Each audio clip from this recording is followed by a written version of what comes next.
Bom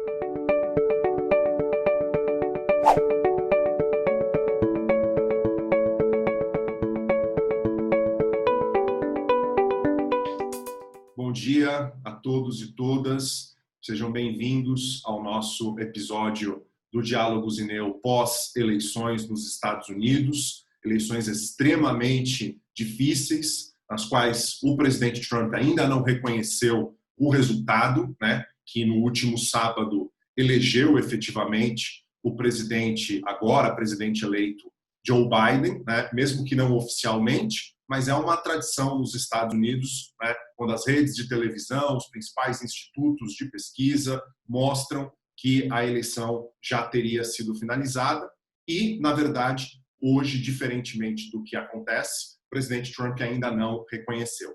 Nesse episódio do Diálogos, eu estou aqui com a minha colega, né, Neuza Maria Bojiquian, e a gente vai rapidamente, né, discutir com vocês os aspectos que nós achamos mais interessantes e que precisam ser refletidos sobre essas eleições norte-americanas tão difíceis, tão conflituosas e tão históricas de 2020. Então eu queria, né, primeiro passar a palavra para a minha querida colega Neuza, perguntando para você, Neuza, né, o que você destacaria para as nossas espectadoras, para os espectadores do Diálogos Ineu que vem nos acompanhando sobre as eleições norte-americanas de 2020? O que te chamou mais atenção, Neuza? E obrigado mais uma vez por estar conosco nesse episódio. Obrigada, Felipe. Pois é, estamos aqui nessa reta agora final mesmo, né? Agora é o momento decisivo. E aí você me perguntou o que mais me chamou a atenção, né, nesse processo. O trabalho exaustivo, né, desse pessoal ali que está trabalhando incansavelmente nos Estados Unidos, né? Eu acho que desde o dia 3 de novembro a gente vê cenas aí que passa o cansaço para a gente que está do lado de cá, né, das telas, e principalmente para os funcionários eleitorais de cada estado que a despeito dos ataques de Trump, né, e de seus fiéis aí, eles permaneceram ali incansavelmente, né, apurando e validando os votos para assegurar que os responsáveis pela certificação, né, porque veja que são duas etapas aí dessa apuração, né, ou seja, a formalização desse resultado da eleição, eles pudessem fazê-la com segurança. Então, acho que isso, eles não mereciam esse ataque do Trump, né? Eles foram, de fato, aí alvejados e eu acho que isso, eu me senti mal por essa, né, por esse povo que estava ali, né? E a gente ficou bastante impressionado. E aí, assim, logo que essa apuração dos votos começou a ser divulgada, eu mesma, assim, fiquei com uma tendência a achar que as pesquisas tinham errado, né? Tinham falhado mais uma vez, né, uma vez aqui e colocando o Trump à frente e aí mostrando, né, que o desempenho do Trump teria sido subestimado e deixando dúvidas mesmo sobre a real capacidade do Biden de vencer a disputa, né?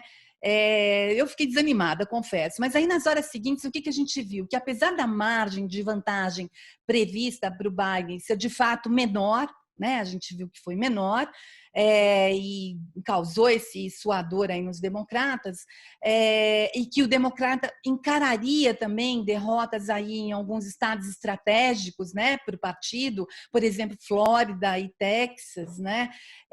Mas a gente viu que o favoritismo dele não estava errado, não, né? Estava certo. E aí Michigan e Wisconsin se revelaram providencial aí na consolidação das chances do Biden, né? Eu acho que ali os democratas asseguraram 90% de chance de chegar à Casa Branca, mas coube a Pensilvânia servir de marco, né, para a declaração de vitória do Joe Biden. Então, eu acho que a forma como foi sendo revelado, né, esse favoritismo que a gente foi acompanhando, eu acho que ela quer dizer muita coisa. A gente pode pensar nisso, o que isso significa, né? E aí eu fico me perguntando, será que agora os democratas e os eleitores do cinturão da indústria pesada aí, né, esses 3 estados que que dão nome a essa região chamada de Cinturão da Indústria, né, onde os empregos desapareceram dali, será que eles renovaram a intenção de manter a união estável, né, ou seja, o casamento aí que havia com os democratas? Eu acho que é isso que me chama atenção e eu gostaria de... Eu estou me perguntando sobre isso, né, a gente pode, depois você pode fazer alguma consideração a respeito disso, né? Então, será que o caso de amor desses eleitores com os republicanos foi só fogo de palha, né? Que a gente pode pensar isso, né?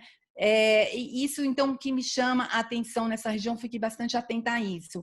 E essa é uma questão que me parece que os democratas estão interessados em compreender.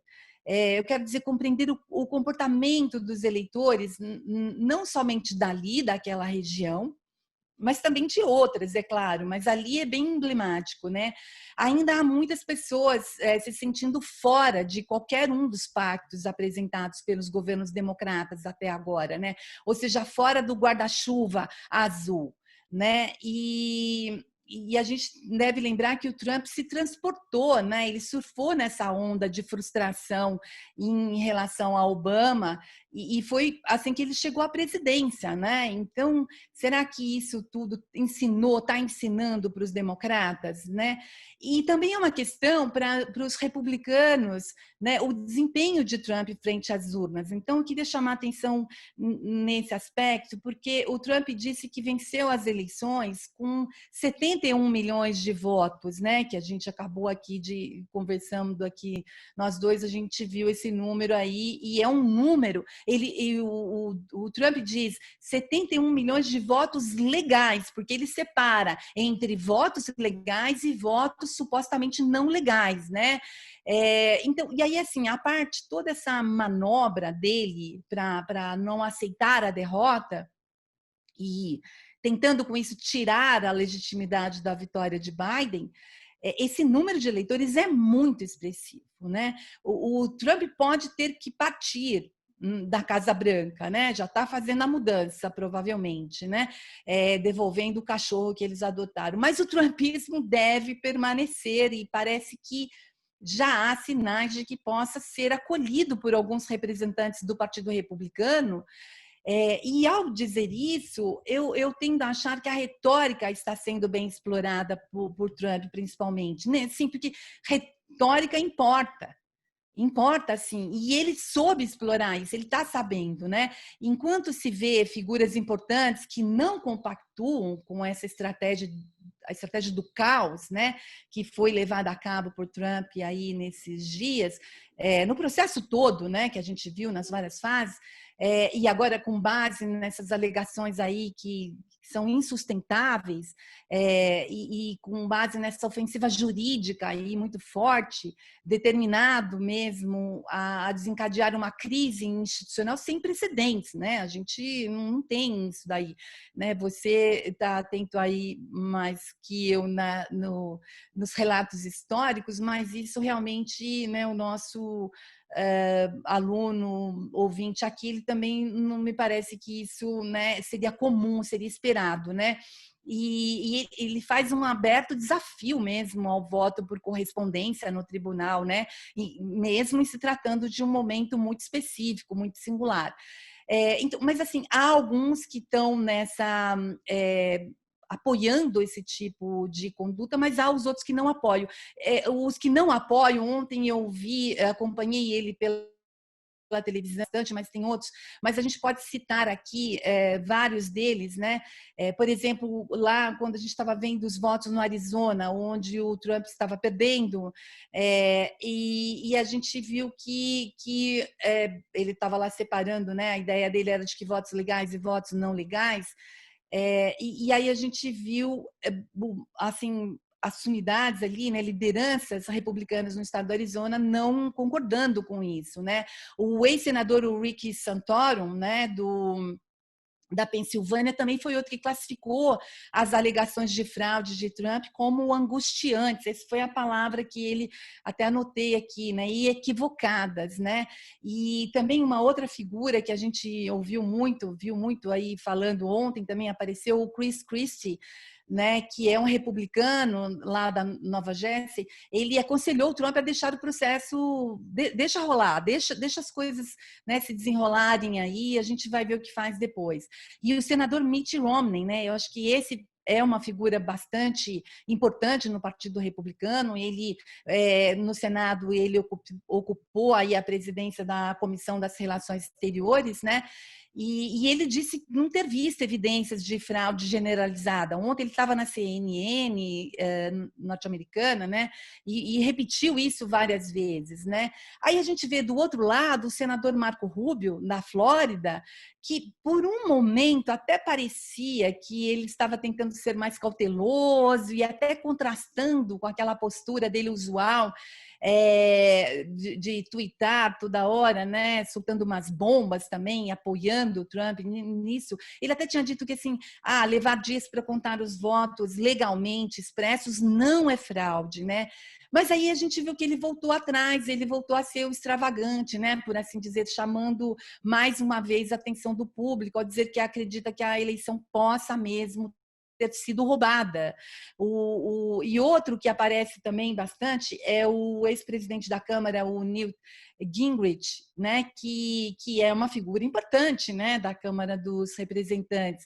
Ele afirmou, entre vários outros tweets dele, que eu fiquei acompanhando, que estava ficando cada vez mais claro que os estados aí do Cinturão da Ferrugem, né, Wisconsin, Michigan e Pensilvânia, estavam sendo roubados pelos democratas, né? Então, com isso, ele reforça a fala de Trump de que o Joe Biden teria perdido ali nesses locais, né, que o consagraram, na verdade, como presidente, né?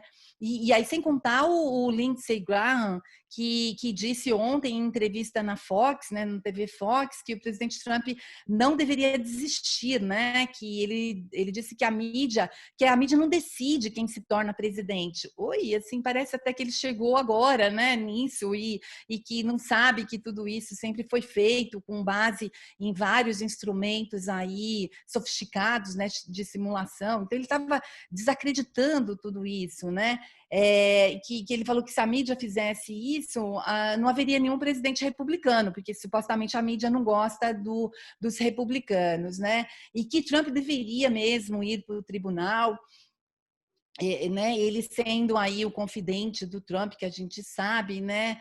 Ele coloca de uma forma muito frívola mesmo, né, ao citar que pessoas que já morreram teriam votado na Pensilvânia. Então, assim, gente, como assim essas figuras são figuras importantíssimas, né? Ele foi reeleito, né? Sofreu aí uma concorrência, mas ele foi reeleito. O senador Mitch McConnell, que é outro também que não precisa ficar aí apegado, né, a essa questão, porque ele foi reeleito, né? Ele está aí, é uma figura importante, está há 30 anos aí no Congresso, é conservador, a gente sabe disso, que ele é conservador, mas ele deixou aí, né, com umas atitudes, umas falas evasivas, né? Mas implicitamente ele está apoiando o Trump, sugerindo que não se deveria. Ele falou até que assim, olha, não se deve criticar o Trump por ele recorrer aos processos judiciais pelo simples fato de que o outro lado também o faria, né? Tá, mas assim, não dessa forma como a gente está vendo, né? E aí, assim, pensando que essas figuras hoje se manifestando, a gente pode entender um pouco daquele silêncio, né? Aquele silêncio que hoje fala alto para a gente, né? Porque que eles estavam silenciando diante de tantas falas, de tantas comportamento aí agressivo, confrontacional do Trump e afirmando, fazendo alegações sem fundamentação, né? Então, assim, hoje a gente está vendo que eles se manifestando. Então, por que eles se manifestam? Porque depois você pode até comentar, mesmo que tenha todos esses processos, essa recontagem, isso não vai reverter o resultado final, né? Então, assim, isso não tem condições, a diferença seria aí eventualmente pequena, né? Então, por que eles estão fazendo isso? Por que eles se manifestam, né? Dessa forma, alimentando essa raiva, alimentando essa ideia falsa, né, do processo eleitoral aí corrompido, não transparente, tudo isso eles sabendo que tudo ia ser falso. Com quem que eles estão falando, né? Para quem que eles estão enviando mensagem, né? É porque a gente pode avaliar que a preocupação é em não perder essa base mais radical do Partido Republicano, né? Essa base de 71 milhões de eleitores que foram lá e confirmaram deram o seu segundo voto ao Trump, né? E aí eu acho que esses eleitores, esses representantes republicanos, eles estão preocupados em manter esses eleitores, né? E são eleitores, a gente deve aqui destacar, que representam a ascensão do nacionalismo, né? Do conservadorismo social e do populismo, né? Então, assim, é uma mentalidade que está aí num movimento com esse número bastante alto, né? E a gente pode dizer assim, aí falar, bom, está muito dividido, né? Nunca foi assim.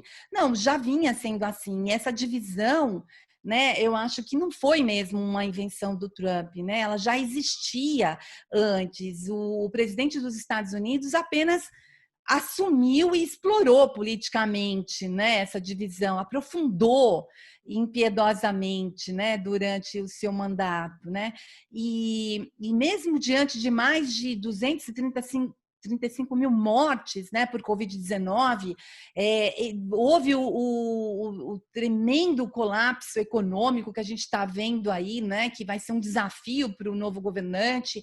Ele passou pelos processos de impeachment, né, por causa do caso lá da Ucrânia. Ele passou por inúmeros escândalos pessoais da família, conflitos de interesse, né?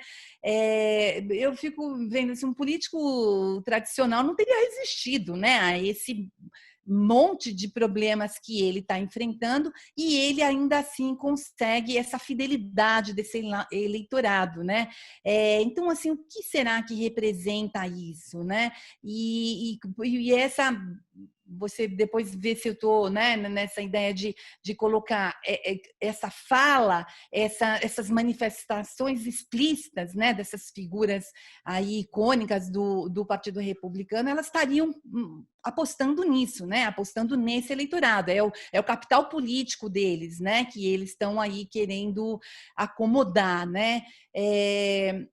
Então, assim, o Trump vai embora, ele está saindo, mas eu acho que, de fato, esse movimento aí, o trumpismo, ele continua, né? A gente não pode descartar que ele vai tentar ficar ali em Washington, né? Já falaram que o hotel dele fica a 15 minutos a pé da Casa Branca, né? Então, ele vai continuar ali fazendo essa política e alimentando esses apoiadores, né? E sabe lá que planos ele tem para daqui a 4 anos, né?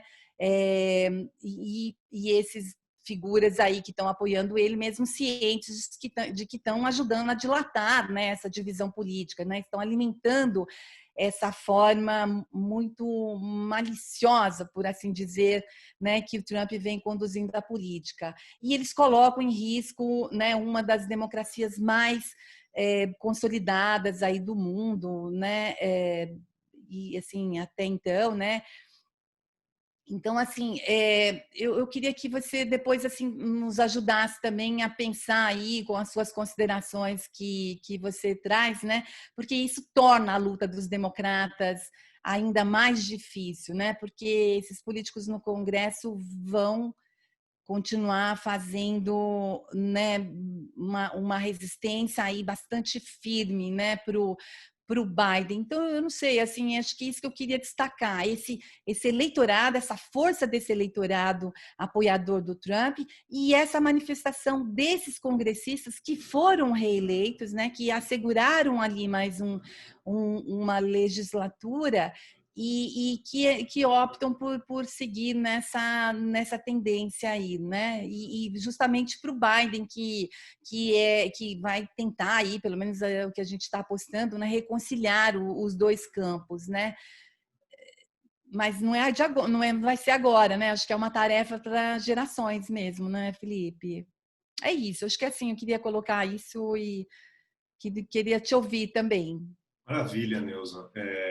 Eu acho que tem vários pontos que você trouxe e que vai ser realmente difícil, né, a gente conseguir analisá-los, né, na sua profundidade, mas me parece que há algumas figuras, né, no Partido Republicano que já começaram a se manifestar contra o presidente Trump, ou pelo menos começaram a colocar a necessidade de apresentar evidências para que esse tipo de acusação irresponsável que o presidente Trump faz possa, né, minimamente ser levada em consideração. Há uma pressão muito grande, inclusive exercida pelos filhos do presidente Trump, né, o Donald Trump Jr., por exemplo, foi nas redes sociais pressionar diretamente, por exemplo, o caso do Lindsey Graham, né, o senador pela Carolina do Sul, presidente da Comissão, né, de Assuntos Judiciários no Senado, e depois da pressão do Donald Trump Jr. é que o Lindsey Graham foi a público, né, e agora está defendendo o presidente Trump. Enfim, o Mitch McConnell mantém um discurso muito ambíguo, né, ou seja, desde sexta-feira não se manifestou, diz que tem que se contar todos os votos legais, mas não se manifestou claramente contrário a essa posição golpista, antidemocrática que o presidente Trump vem expressando. Enfim, esse é um tema realmente muito difícil, né? E é interessante você trazer esse elemento como tendo sido o ponto que mais te chamou a atenção. Se eu tivesse que colocar aqui também, num curto espaço de tempo, os pontos que me chamaram a atenção nessas eleições, eu diria, né, são vários pontos, mas eu acho que dois elementos são realmente muito importantes. Em primeiro lugar, o fato do Biden ter ganhado, e a gente sabe que as pesquisas de opinião, elas, apesar de terem acertado que o Biden de fato ganhou, mas erraram muito, né? Especialmente em alguns estados fundamentais. Se você olha, por exemplo, Michigan, né? Mesmo na Pensilvânia, na Flórida, o erro foi muito considerável. Iowa, Texas, enfim, as pesquisas de opinião realmente, mais uma vez, né, deixaram a desejar, mesmo que no final elas tenham acertado o resultado das eleições. Mas da maneira como as eleições ocorreram, houve, né, escorregões significativos. Mas eu acho que, a partir desse ponto, o que explica a vitória do Biden? Né? Então, acho que um elemento chave que explica a vitória do Biden, quando a gente olha para a composição dos votos, evidentemente, nas principais cidades, nas grandes cidades, né, mais uma vez, os democratas se deram bem, apesar das margens nas principais cidades, quando a gente olha agregadamente, ter até diminuído, né? O Trump conseguiu ganhar votos, né, especialmente da comunidade latina, com toda a heterogeneidade que os latinos possuem, então a gente tem que tomar um pouco de cuidado quando a gente fala sobre o quanto o Trump conseguiu ganhar de votos da comunidade latina, mas ganhou, né, mesmo entre negros, né, em termos absolutos, Trump conseguiu, né, ampliar o número de votos, né, junto aos negros norte-americanos, mas é muito claro que nas grandes cidades, né, o Biden conseguiu, né, votos expressivos, e ali a gente tem uma das explicações do porquê da vitória. Né? E mesmo quando a gente fala dos negros, os negros foram absolutamente fundamentais para a vitória do Biden, quando a gente olha em Atlanta, quando a gente olha em Milwaukee, quando a gente olha em Detroit, ou mesmo, né, na Pensilvânia, né, quando a gente pega em Pittsburgh, quando a gente pega as principais cidades dos estados pêndulos, os negros tiveram um papel fundamental, as mulheres tiveram um papel absolutamente fundamental para essa vitória. Agora, chama muito atenção, e aqui me parece ser o dado crucial, o quanto o Biden foi melhor do que a Hillary, né, frente ao Trump em 2016, nos subúrbios. Né? Ou seja, nos subúrbios dessas principais regiões metropolitanas desses estados pêndulo. E aí, em nenhum estado isso ficou mais claro do que na Geórgia. Né? Quando você olha nos subúrbios, em torno aí de Atlanta, por exemplo, o Biden foi muito melhor que a Hillary, né? E não só no caso da Geórgia, mas em outros subúrbios, né, de estados pêndulo, o Biden foi muito melhor.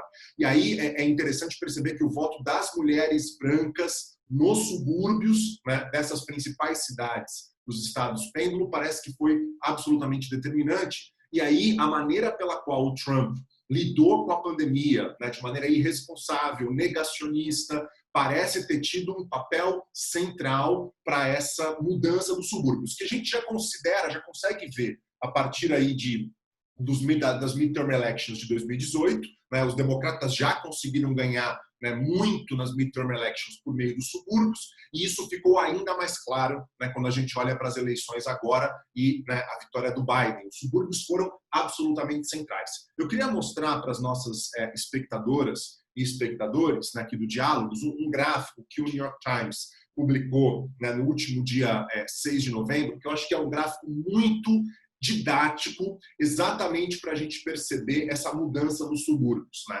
Então, a gente verifica aqui, olhando o gráfico, a gente verifica que aquelas bolas, né, basicamente as bolas que aparecem no gráfico, que estão acima da linha tracejada, né?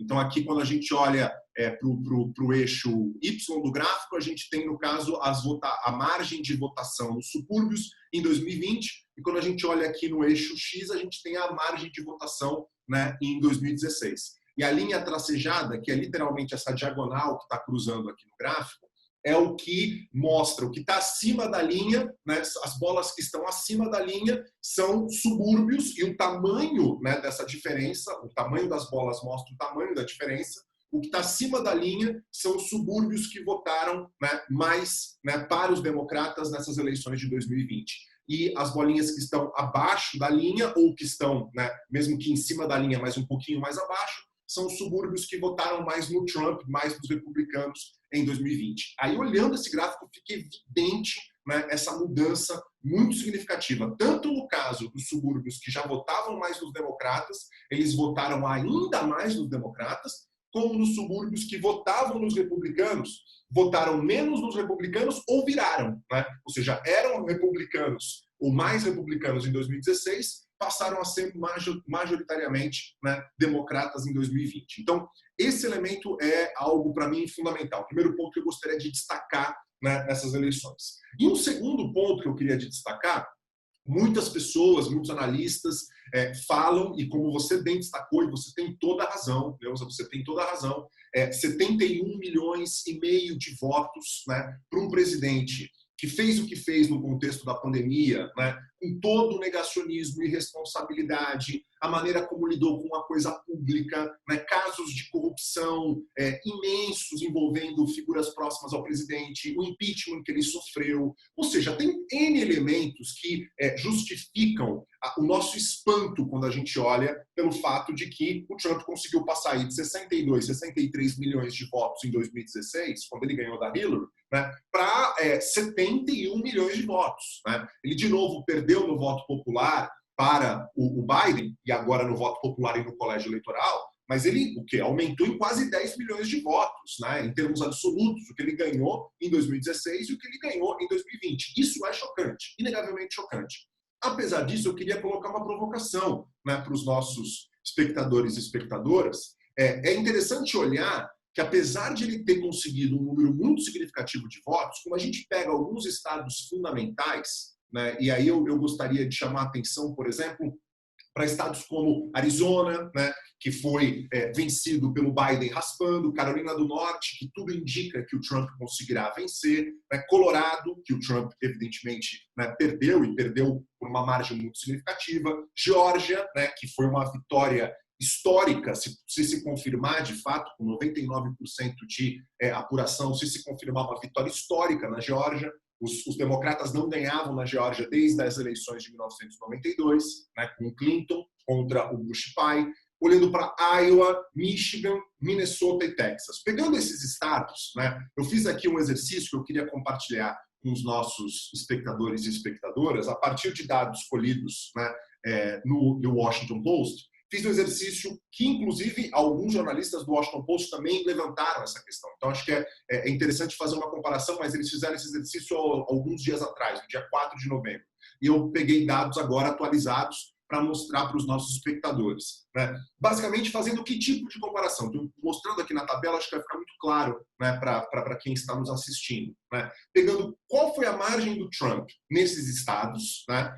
No Arizona, na Carolina do Norte, no Colorado, na Geórgia, em Iowa, em Michigan, em Minnesota e no Texas. Qual foi a margem do Trump? Então, quando aparece aqui na tabela margem negativa, quer dizer que o Trump perdeu, né, nesses estados ou está perdendo nos estados em que a apuração está ocorrendo. Quando aparece em margem positiva, obviamente, estados que o Trump ganhou, né? Então, no caso, por exemplo, Iowa, a margem aqui aparece 8,2, quer dizer que ele tem, né, com 96% de apuração, 8,2% mais de votos, né, do que o Biden. No caso do Colorado, margem negativa, porque o Biden está levando o estado do Colorado, que tem ainda uma apuração de 94%, por mais de 13, né, pontos percentuais. Uma vitória muito expressiva, né? Ninguém imaginava que o Colorado, por exemplo, pudesse, né, ser republicano, virar para os republicanos, mas a margem do Colorado foi uma margem muito expressiva, né? Enfim, só para os nossos espectadores entenderem o que está nessa segunda coluna. E aí, do lado, eu coloquei, né, com dados atuais, né, de hoje, né, portanto, dia 9 de novembro, coloquei a margem dos senadores republicanos que concorreram nesses estados nessas eleições, né?